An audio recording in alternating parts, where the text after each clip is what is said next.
rocket means a flying object that will go up. But here I come and learn, I got so many things like parts of rockets and making more. So I love this session. Thank you. Thank you.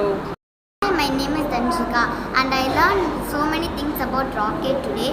It was so fun and I think I would learn more about experience now onwards about rocket parts of it and how to make a rocket in water rocket because without got money out. So that's it. Thank you.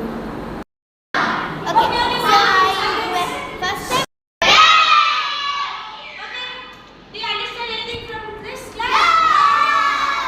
Will you meet again? Okay. Thank you. Bye.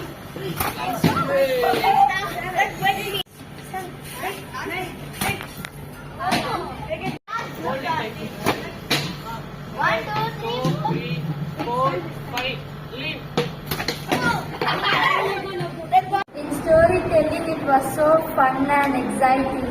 In the water rocket also, it was so fun and I enjoyed so much. Everyone, my name is Avantika and today I enjoyed the water launching session. It was useful and it was fun. And I didn't even expect that it would be so much fun. And the teachers were also acting like the children whenever they took class for us. And we also did practical sections like launching rocket. We saw a lot of videos. We saw some videos and we saw some pictures and the teachers explained the evolutions of rocket and how many rockets how rockets were used. Thank you.